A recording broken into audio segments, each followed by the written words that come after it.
চট্টগ্রামের সাগরিকায় বাংলাদেশ এবং নিউজিল্যান্ড দলের টিম বাস স্টেডিয়াম চত্বরে প্রবেশ করছে।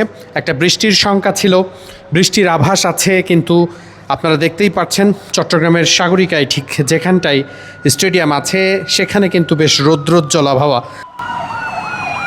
বরাবরের মতোই খুব কড়া নিরাপত্তা প্রোটোকলের মধ্য দিয়েই চট্টগ্রামের সাগরিকার এই স্টেডিয়ামে দুই দলের টিম বাসকে বিশেষ প্রোটোকলের মাধ্যমে আনা হচ্ছে। Wow, so clean.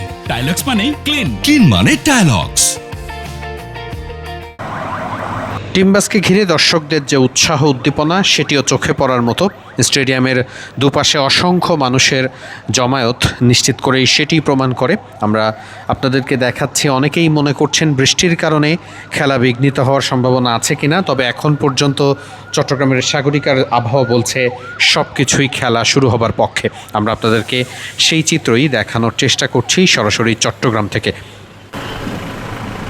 এবার একটু দর্শকদের যে পরিবেশ সেটি দেখানোর চেষ্টা করছি। আপনারা দেখতেই পাচ্ছেন একটা সাজ রব পতাকা বিক্রি হচ্ছে, দর্শকরা সেখান থেকে পতাকা কিনছেন, জার্সি কিনছেন।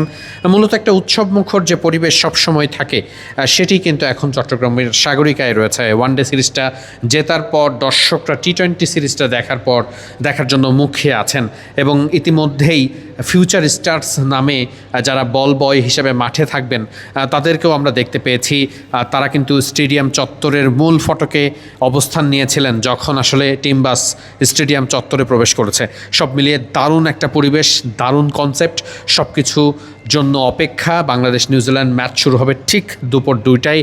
অনেকেই হয়তো টিভির পর্দায় অপেক্ষা করছেন বাংলাদেশের ম্যাচ বলে কথা। একই সাথে দর্শকরাও কিন্তু মাঠে আসছেন। গ্যালারিতে আজ বেশ দর্শক থাকার কথা এমনটি মনে হচ্ছে।